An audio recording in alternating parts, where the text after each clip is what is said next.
The sunset clause has been something that I have said without equivocation from the beginning would be unacceptable in a NAFTA. I have said that many times to the President. The President has not, so far as we know, with what have we seen his tweets? The political soap opera continues between Canada and the United States, with Donald Trump and Justin Trudeau continuing to share barbs.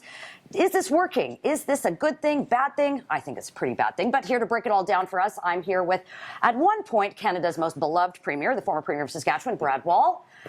This is a pretty extraordinary time. I mean, it's not the first time a Canadian Prime Minister and a U.S. President have had a bit of a bun fight, shall we say. But there are so many jobs on the line, so much money at stake here. How do you think it's unfolding? Well, I support Prime Minister Trudeau and the federal government's retaliation for the aluminum and steel tariffs. I think we had to retaliate.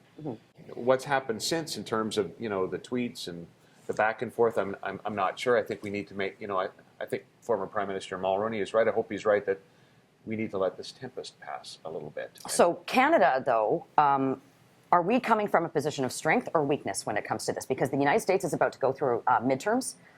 President Trump is targeting certain states to put in the Republican column. A lot of those states do an extraordinary amount of trade with this country. It's a great point. In fact, 35 of them have Canada as their #1 export destination. Yeah. That's a huge number going into midterms. And the 35 of them will line up pretty nicely with the strategic concerns that the GOP would have in those midterms. So I think it's completely reasonable that we would.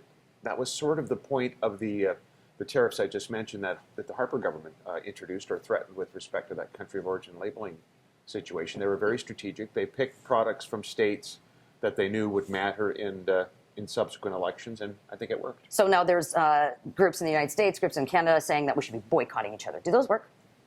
Well, it didn't. The wine boycott, when Alberta was boycotting BC wine, I don't think that had much of an impact. People, people maybe participated, maybe didn't, but eventually the Alberta government withdrew the boycott. I think people need to get engaged however they feel whatever they feel is an appropriate way to engage, and Canadians feel strongly.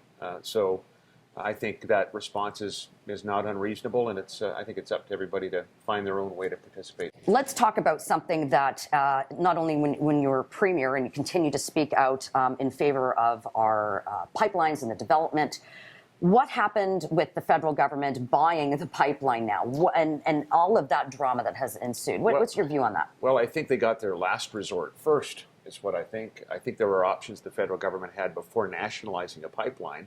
Consider the fact that they could have withheld infrastructure money or threatened to do that from British Columbia. Certainly they've threatened to withhold infrastructure money from my province, Saskatchewan, for not signing on to the carbon tax. Right. Could the feds have sought a Supreme Court of Canada reference before other provinces got to the courts? I think so. So there is a big election we just had in Ontario, and you're a former premier, and we have Doug Ford, who is now Premier Designate of Ontario. If you had to give him some advice, what would you tell him? Keep your promises early. Keep as many as you can early. First impressions matter now. He's taking over from a party that's been in power for almost a couple of decades, 15 years. So it's important, I think, for the new premier to make a first impression. We tried to do that way back in 2007. We wanted to move early and keep promises that we made. You kind of keep campaigning, make sure transition's happening behind the scenes, but you're not quite done campaigning in terms of making that first impression. Your home province of Saskatchewan, my home province as well. Yes. Premier Moe has said that he's going to fight the carbon tax. Doug Ford has also said he's going to fight the carbon tax. If Jason Kenney gets elected in Alberta, this is a massive problem for Justin Trudeau. It's a big problem for Justin Trudeau, especially considering, and this doesn't get as much coverage, Atlantic provinces that have notionally signed on with the plan, some of them are proposing things that don't quite match sort of their own carbon price. I think New Brunswick's looking at some dedication of so many cents per liter, and I think that this thing may well be unraveling a little bit for the federal government, and the election of Doug Ford is a big part of that. All right, well, we're going to see how this all unfolds with the continued drama between Canada and the United States. Log on to Facebook and Twitter. Let us know what you think, and don't forget to subscribe to our YouTube channel.